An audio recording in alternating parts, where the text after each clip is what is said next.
amid Pakistan's crackdown on Afghan refugees. Terrorists of the Taliban-linked Tehreek-e-Jihad have stormed a Pakistan air base. Almost 10 aircrafts, including several F-7PG Chinese named Chengdu J-7, have been burnt by the terrorists. As per reports, heavily armed terrorists had entered Mianwali Air Force Base using ladders. After they infiltrated the airbase, Pakistan forces had managed to neutralize the terrorists. Of course, another terror attack in Pakistan, one had taken place merely a few days ago. But with us on the broadcast is defense expert Major Mohammad Ali Shah. Good afternoon, sir, and thank you for joining us all NewsX. It seems that Pakistan's problem with terror has not subsided. They have, they have bred snakes in their backyard, as Hillary Clinton has claimed earlier, and now they're biting them back. They're grappling with an economic crisis, they're grappling with a political crisis, and now they're plagued by terror too.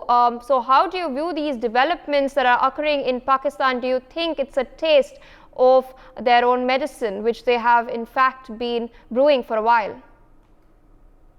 You are 100% right there, and you literally stole words off my mouth. I think there was some telepathy there. That's exactly what I was thinking about Hillary Clinton's remarks in the parliament.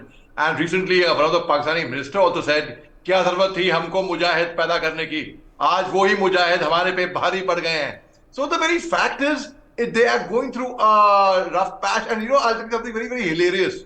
One Lashkar-e-Toiba terrorist was kidnapped in Pakistan by some unidentified gunmen. Isn't it sound hilarious? It sounds like choron ke ghar bhi aate hain chor.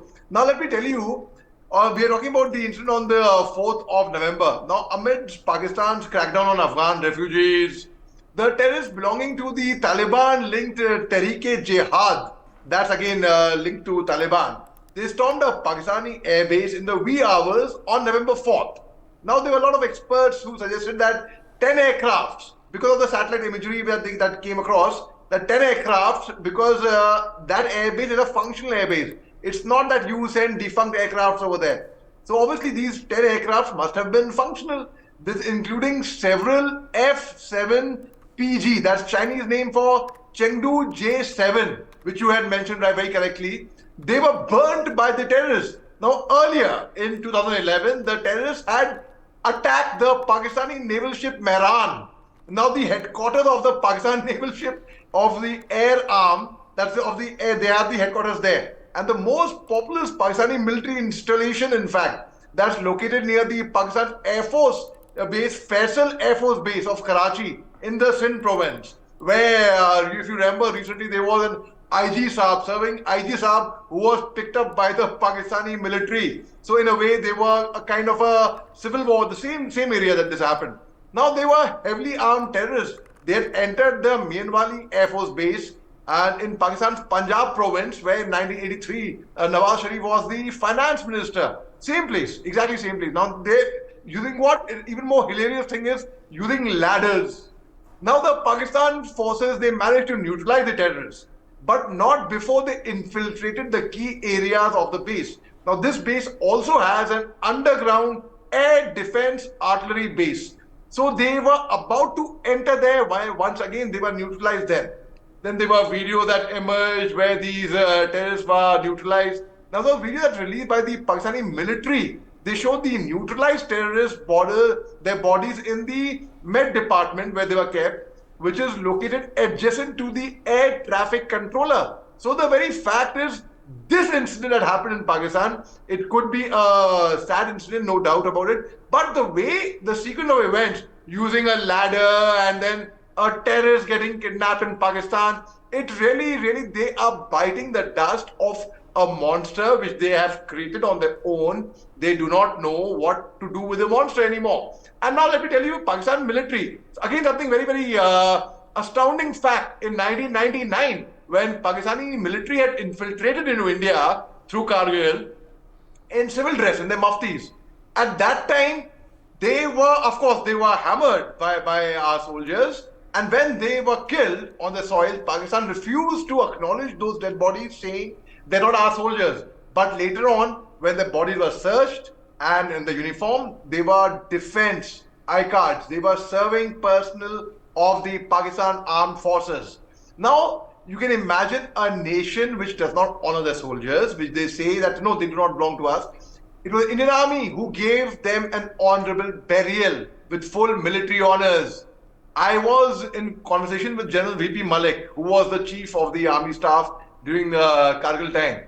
And he has mentioned, no, I said, so that was very, very great of us. He said, no, it wasn't magnanimous or great. That's our culture. That is the way we would do when that's the way Indian soldiers would actually behave. Those were the words of the former chief. So I think the very fact is Pakistan is actually, they are self-sufficient. They are Atmanirbhar.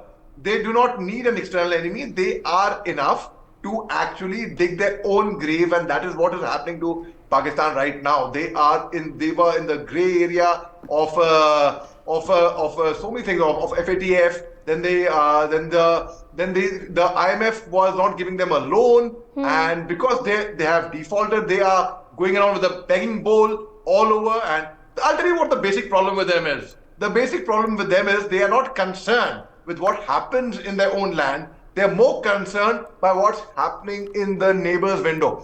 That is the problem with Pakistan, actually. So when Pakistan actually sits down, Shahbaz Sharif, okay, I'll give you that example as well.